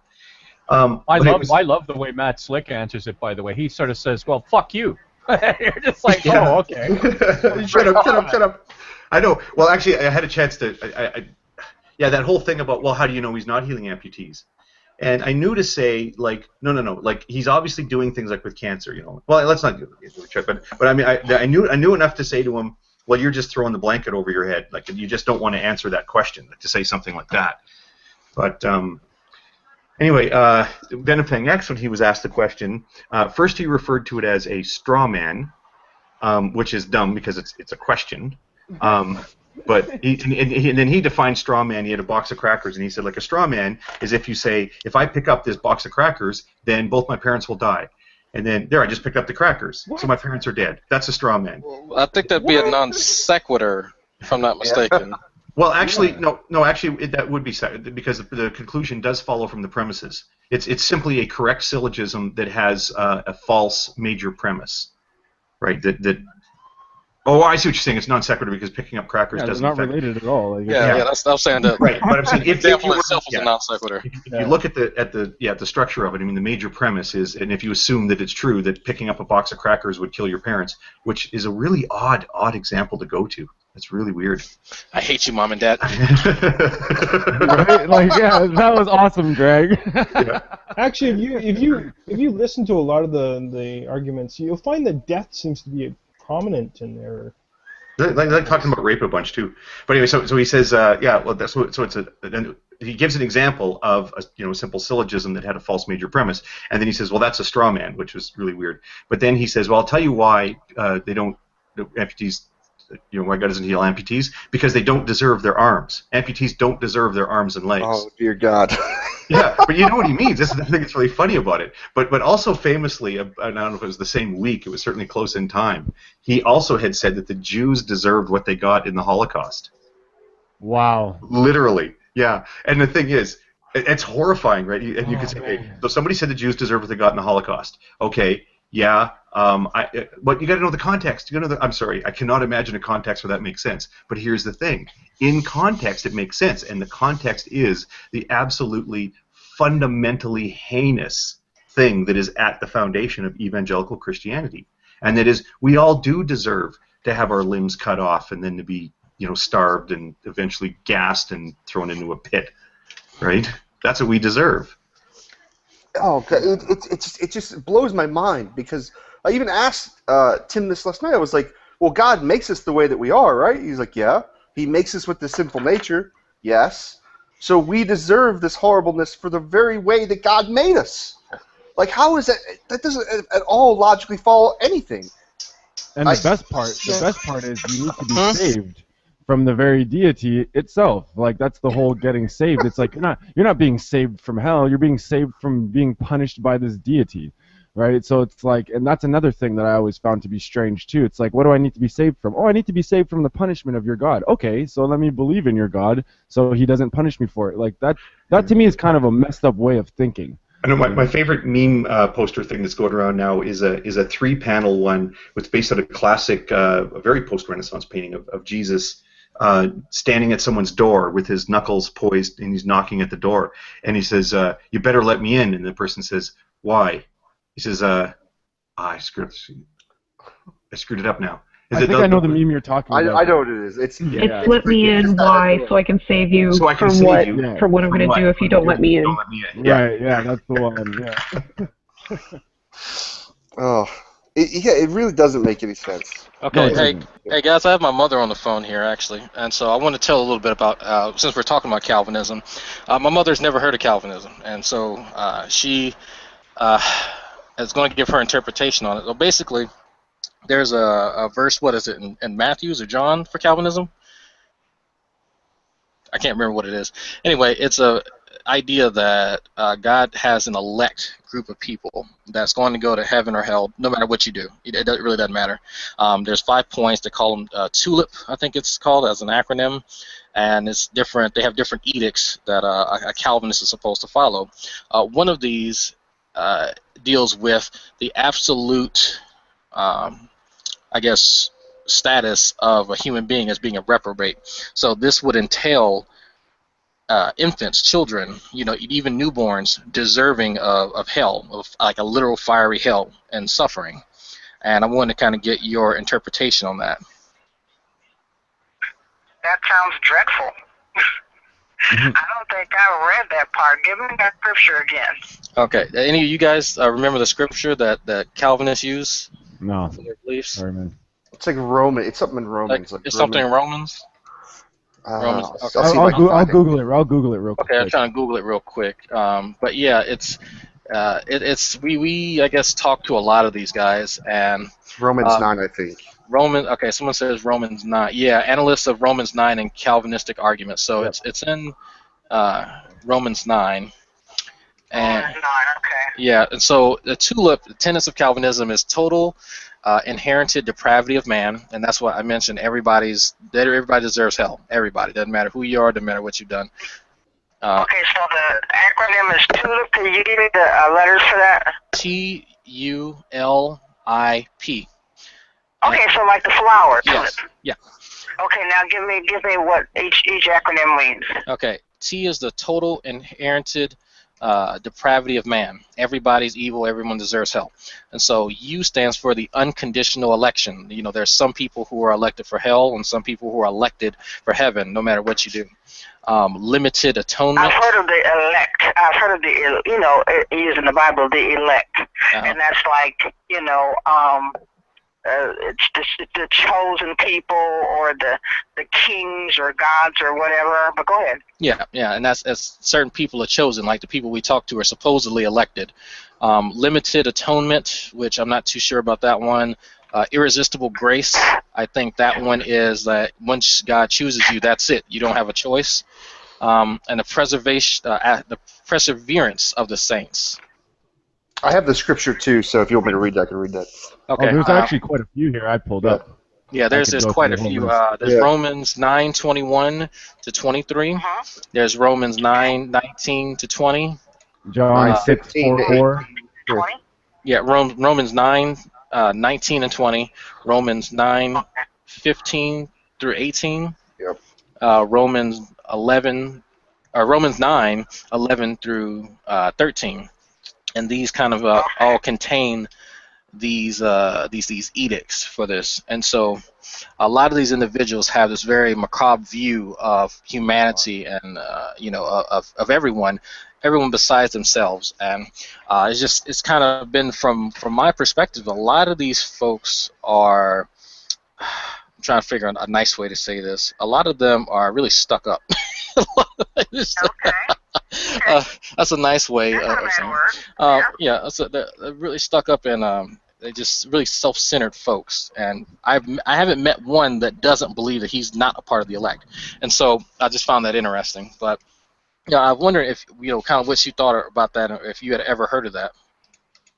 Yeah, unfortunately, the term Calvinistic is foreign to me, but I need to read up on it so that I can maybe, give you an intelligent interpretation, or at least my view from a Christian perspective on what it means. But from the little bit you told me, it doesn't sound very promising, and I certainly can't, as a Christian, assume that I'm going to heaven or assume that I'm going to be one of the elect. Oh, I'd love to be, but as a Christian, we just all, and I'm not trying to speak for all Christians, but I can basically say the Christian belief is that we all are sinners, and that it is our job to try to atone ourselves and to hold to the Ten Commandments, and maybe if we're lucky, we'll get to the pearly gates. I'm not the best Christian in the world, nor am I the most intelligent Christian in the world, but I can just go by what I was taught, and it's one of those things that, unfortunately, just like the Bible, can be interpreted in so many different ways by so many different people. But I agree. Well, these are elect people. I would love to consider myself one of them, but I don't think I am. Not with my evil gambling ways. I don't think that I'm one of the elect that's just gonna be in like Flint into heaven. So it's always a work in progress, and we're always as Christians, supposed to strive, to do better and to follow the golden rule and to follow the Ten Commandments, and we all try, but the way that I unquote unquote they say it goes is that if you admit your sins and if you own up that you are a sinner and that you are striving to do better, you may have a chance at getting in. It's just one of those Christian ways. So okay, that's all that I can tell you at this time, son. Okay, that's fine. Yeah, I just want to get your interpretation on it. Yeah, I know you got to get back to work. Oh my gosh, yes I do.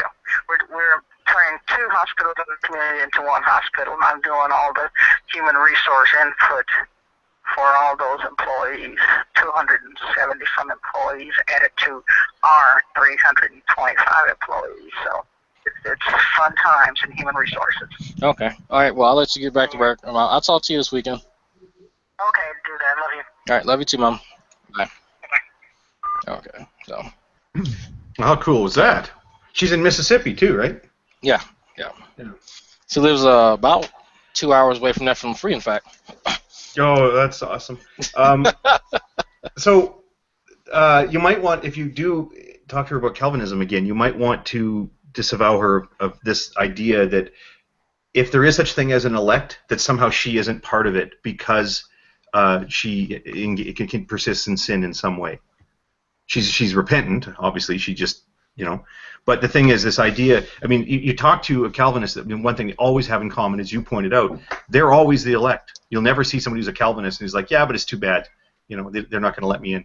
Right? They all assume they're part of the elect, but they also all will say that they're unworthy, and it's only through God's grace that they're elect, and God, through the Holy Spirit, is helping them, get to be a better person.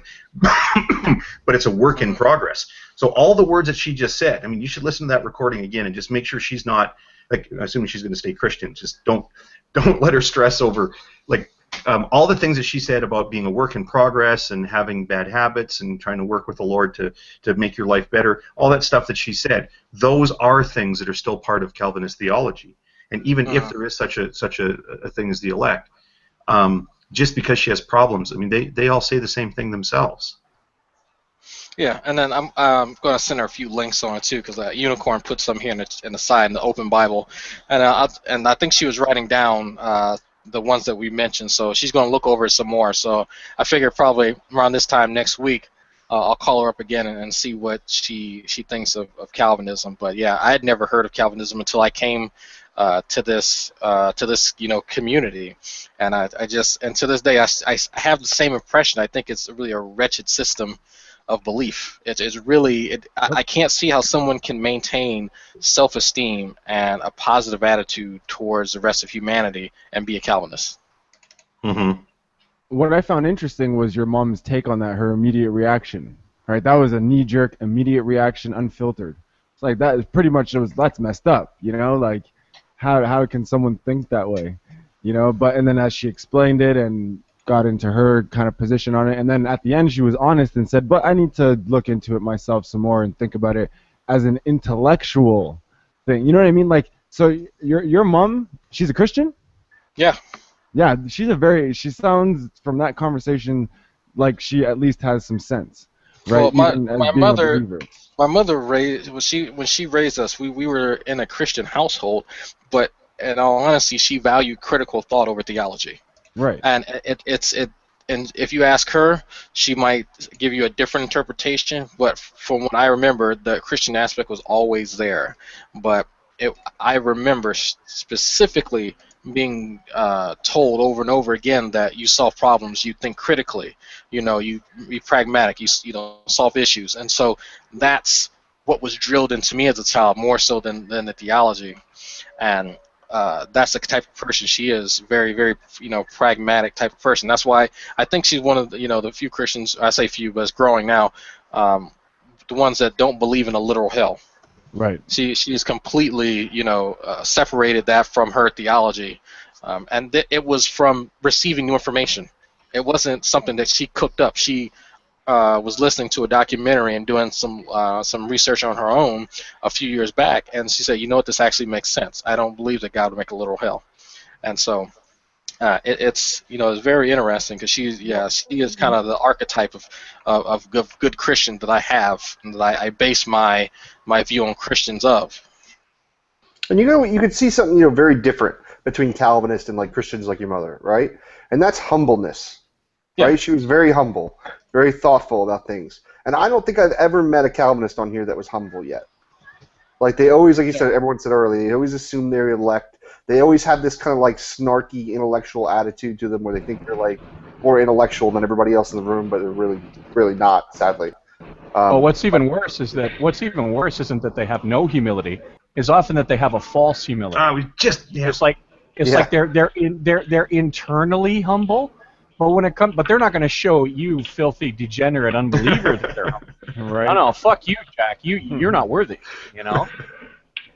And what's also great is that the only Calvinists you meet are the chosen ones. There's never a Calvinist that's not a chosen one. Yeah. Yeah, and I was trying to search for the word in my head, and I couldn't think of it because I was in sun mode. I was listening to her, and so I couldn't think. I was thinking of narcissist. Almost all that I have met are narcissists, to some degree. I like the word hubris better to describe. Hubris? Yeah, I like to describe people who are Calvinists that believe they're elect. That's pure hubris, man. Like, come on, dude. There's no fucking way. Like, how would you know that? Oh, I have the gift of discernment. Like Beckel says, I have the gift of discernment, or people think discernment. And it's like, dude. Wasn't it Plutarch that said that those the gods would destroy, they first make proud? Right. You know. Yeah, his gift of discernment. He couldn't just say, "Well, I'm a pretty good judge of people." Yeah, that's like you just he had a good judge of character. He's been spiritually awarded the gift of discernment. Like, come on. I hang around with Calvinists all the time, but I have the gift of discernment. I can do this. It's like a badge you can put on his baldrick. Yeah. Isn't pride and one he of the said, deadly sins? He said, I have the gift of discernment. I can tell what kind of person a person is before talking to them. Let me tell you what this person said that made me think they're this way. Is that considered pride? That's precognition, Ted. That's how you pronounce it. It's precognition. Precognition? He knows. God put it on his head, and it gave him a special God symbol like you see in the TV show Supernatural, and that symbol means good person. And Guys, this other the word we use is psychic. That's the word we would use, and let's not dance around it. That's the word that we would typically use. Veckel thinks he's a psychic. He's psychic. Right. He reads auras. Well, no, not Matt Slick. Fucking Bible thumping wingnut is too, because he knew Skylar's position. He knew God knew. He knows that Skylar knows God exists. He said it. Oh yeah. And see, he read his mind like what's his face from Yu-Gi-Oh, the guy with the Millennium Eye, and he read his mind and knew. Pegasus, there you go, Pegasus, and he knows. And no, he didn't read his mind. His Bible told him. Oh, but the magic book told him. I know that Skylar knows God exists because I know because it's been revealed to me, and Skylar knows it's because it's been revealed to him, and he can't account for the laws of logic and other word salad phrases. No, I do love hearing that from like people like Veckel, and I say, really, you're psychic now? No, I just know. I said, okay, so you know something about me that I don't know. No, you know, you're just you're just not admitting the truth. So I'm sitting here, Veckel, online, paying $103 a month to lie to you.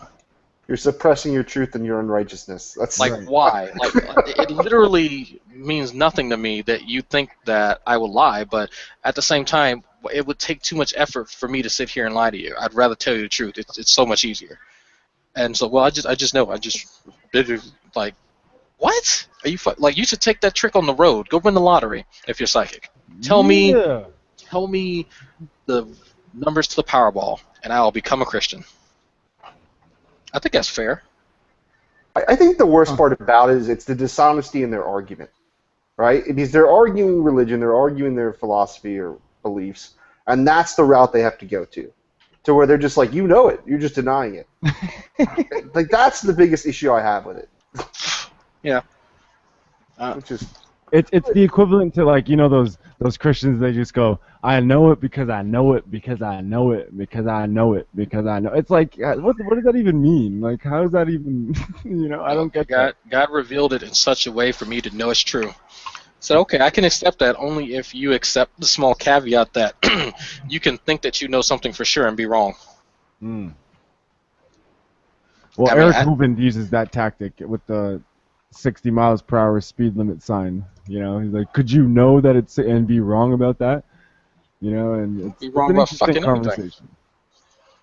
everything. It's like, for people who have such good strength with the Lord, you sure seem to be getting in a lot of trouble. Well, that's the Daddy Ken Hovind. Just to throw this point in, I will say, and I mean this in all seriousness, how do you know that you could be wrong about that? So if I ask, are you wearing glasses right now, Dragnet? And you say, well, yeah. You say yes. Okay, is it possible that you're wrong about wearing glasses? Is it possible? Sure. Okay, how do you know that it's possible that you could be wrong? Because I have been wrong about wearing glasses before when I haven't been. No, but right now, it doesn't matter. It doesn't matter. It's not about. Wrong. Like right here, right now. Right here, right now. Okay. Yeah. When you say, okay, well, I'm trying to think of a better example. What I'm getting at here is the use of the word possible. Like, if I ask you, like if you were to ask me if my wife's been away for a week, is she tearing one off while she's gone, right? Is she having sex with some dude or a group of ladies? Tearing one off? I don't know. I'm old. Okay, I'm glad I wasn't the only one that went, what? Yeah. It's a thing you say. Fucking sex is rough out on the prairies, boy. I'm telling you. It's the way the kids talk nowadays. But yeah, so she's out whoring it up, right? And if you ask me that, is that what she's doing? And I'm going to say no. I know she's not. My wife doesn't cheat on me. I know that. If you say, well, is it possible? I say, well, I suppose it's possible, right? Well, I'm making an assertion. When you say it's possible, you really mean to say I don't know. I want to make a distinction here between a statement that's informative and one that isn't informative. So if you ask me if Skylar's wife is cheating on him, I'm going to say I don't know. Right? Another choice of words for that would be, well, I don't know. It's possible. It's possible she's cheating on him. Right? Well, how about my neighbor's wife? Do you think it's possible that she's cheating on him? You're going to say yes. But my neighbor isn't married. It's not logically possible for his wife to cheat on him because he doesn't have a wife. Right? So what you mean to say when you say, well, it's possible,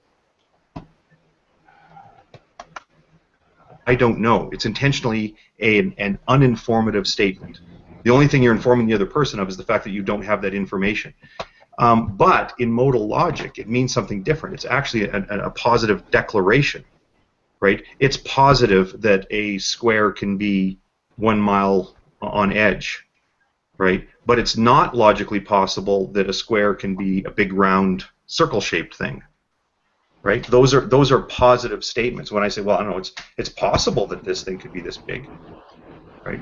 I apologize I've been trying to think of how to say this, and I've really struggled with it because to me it seems like there should be an obvious distinction in there, but we're so married to the way we say, well, I don't know, it's possible. But when you say, in modal logic, when you say that something is possible, that's an informative assertion. So if I say, well, it's possible that my neighbor's wife is cheating on him, that is an informative assertion that it doesn't break any logical laws, that it doesn't lead to an inconsistency to believe that she's cheating on him. The reason they ask you the reason they ask you if something is possible is so that they could put a pry bar in there and wedge apart your certainty, right? But it's amazing how that doesn't work both ways, right?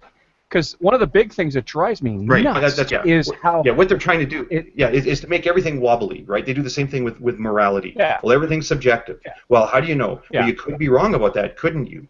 Right? But how do you know? The thing that means that you don't have any morals, you don't have any knowledge, you're just floating around the sea of lunacy. Precisely so. And I have an answer to that too if they let me go on enough. But the thing is that gets me is when they say, well, God, do you believe that God can reveal something to people in such a way that they can be certain that it's true? I'm like, yes, I can. But watch the jump they pull there. They go from that to saying that God has revealed it to them such that they know it to be true. And what I don't understand is that there must be something wrong with my thinking, because I seem to be the only one that thinks that there's a fucking aircraft carrier's deck length distance between the notion that God could have told them something thus in such a way, and God actually had told them something thus in such a way. Well, doesn't that acknowledge something of a knowledge-based claim? What? Saying, I know God has revealed something to me? Oh yeah, but you see, their point is, it's like okay, let's say Dragnot comes up to me and says, Gus, lend me a sawbuck, okay? Now, there's a difference between me saying, I have a sawbuck in my wallet, which I could take out of my wallet and give to Drag, okay? And there's a difference between me saying that and I have taken a sawbuck out of my wallet and give to Drag. But to the theists, they say that just because I had the sawbuck, that I gave the sawbuck. I think I'm going to go to my grave not getting anybody to understand what my problem is. No, I understand what you're saying. It is a jump saying, okay, dear, hey, we can get some pizza tonight, and then, hey, dear, we are going to get some pizza tonight. Like for me, the possibility of doing something doesn't lend itself to being able to do it. I can say, sure, I can become a scientist. Me actually becoming a scientist is far off in the fucking future that I could honestly not say that at this point, because there's no way for me to back that claim. And but I find it curious that especially when I talk to guys like Sokka, they sort of wave that aside and say, oh well, I can't do anything with that. I'm like, but. Well,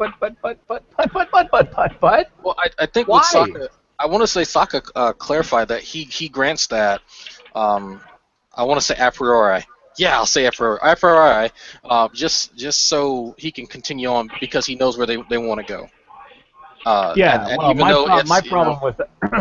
My problem with that is that there's a fundamental mistake that gets made between the happy fun people who want you to come back to their village and enjoy their pie, and the warriors who have actually come to your village to take your pie and burn it to the ground. And I sort of one of the big reasons that pre-suppers and Calvinists have made such headway a few years ago is they took advantage of the kindness and charity of people who really just want to have a discussion, and they kind of went, ah, ha, ha, ha, and then 2 minutes later they're like peeing on your chihuahua and fucking burning your house down. And so I don't know, I guess to me allowing them to have that just gives them more ammunition in the frustration game. Right. Yeah, sometimes it's simpler just to get things down to the very basic roots with them. Just skip ahead of all this shit and just be like, okay, so basically you want to know is how my brain is functioning properly. And that's it. Because that's really what, well, how do you know? It's just you go, how do I know that? How do I know that? So basically we either get down to senses and reasoning. I like to just bring it down to my brain's functioning properly. And then they're going to be like, well, how do you know your brain's functioning properly? And you don't. I think people overthink this question. It's like, well, it's self-evident. All right, if your brain wasn't functioning properly, you wouldn't be able to have this conversation. Right. Matt Dillahunty said to Seitan Bruggencate in the Maryland in the debate back in May. He said, if not, I would probably be dead. And I think that says it right there. If your brain doesn't work right, sooner or later you're going to encounter a stress that you're not equipped to handle, and it's a stress that's going to allow you to peacefully recycle back into the Earth's carbon. Usually at about 130 miles an hour. So, And what people don't often do when they have this conversation, and I notice, is define what they mean when you say your brain is working right. Does that mean you're a functioning individual that's able to speak language? How would you even fucking know if it didn't you know work what I'm right? saying? Like, no one ever does that, and I think that kind of misses a certain mark. You can't start that conversation until you define that. Yeah, what's the standard that they're asking you to measure up to? Exactly. It's like if you're saying, are your senses of reasoning functioning properly? Well, what is the standard of my senses of reasoning functioning properly that would make them correct enough for us to be able to have this conversation? And you know the only correct answer to that is if it comports with the will of God. But we don't know what the will of God is except through His Bible. So now we're left looking. Now no, but you see when you ask them, when you say, well, how do you know what the will of God is? They'll say, well, it's written on my heart, which essentially is a shorthand for it's my God-stamped intuition. And then in order to cross-check what they happen to think out of their brains' thinky thoughts, they essentially use the Bible as a form of triangulation, right? So that's how they do it. But I mean, you can't attack their intuitions. I mean, you could, but you know, that's why so many people try to textually criticize the Bible, because if you can take that pillar up, but I mean, they never do it. It basically boils down to, and I wish more theists would be honest about this. It basically boils down to, look, I believe. That's it. I believe. Yep. It'd be the quickest way it'd be the quickest way in the world to stop the argument. Look, I believe. And at that point, at that point, the only question that remains is whether or not these guys who just believe want to change my world to be made up in the image of what they believe. That's once they say I believe, that's the only point of contention left in my mind. Because I'm not an anti-theist. I do not want to see all religion taken away. I think some people need it, and for some people it does good things for them. I just want us to understand that A, religion is not always good, and B, sometimes what that fucking book says is not what's good for everybody. That's it. That's all. Chant your chants, shake your chicken bones, fucking rub up against your chickens. I don't know, whatever the fuck else you got to do. But at the end of the day, just understand that that's your world. I'll respect it as much as I can, and you have enough respect for my world not to fucking try to tell me how to live through legislation. Right. But of course, the Christians will turn around and say, well, if you want a secular world, then you're enforcing your world on us. But the difference is that if you look at the secular, if you can call it the secular agenda versus the theistic agenda, there are far fewer impositions on people's rights in the secular agenda than there is in a theistic agenda.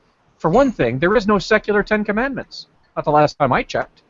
I don't know. Can anybody think of secular Ten Commandments? Thou shalt watch Pokemon. Thou shalt not rag on Digimon. So secular policies include religions, right? That's a big part. It's like, yeah, of course you can still practice your religion and do your thing, but just don't try to tell other people what to do, Because if a Christian theocracy had its way, don't fucking kid yourself. If a Christian theocracy had its way, and you were caught fucking practicing another religion, there'd be the literal devil to pay. Or at least jail castration, or at least jail time, drowning, or some sort of all kinds of like medieval torture devices would be involved. You would 10 minutes in the closet with Trey Dradlow and Tommy Holm. No! Horrible. It's horrible stuff. I'll make your teeth, little boy. Time for the whitening. Okay, I just want to say that I'm going to close down the hangout, or at least go off air. I want to thank everyone who was watching, and if you want to join the chat, feel free to give me a message. And again, thanks for watching.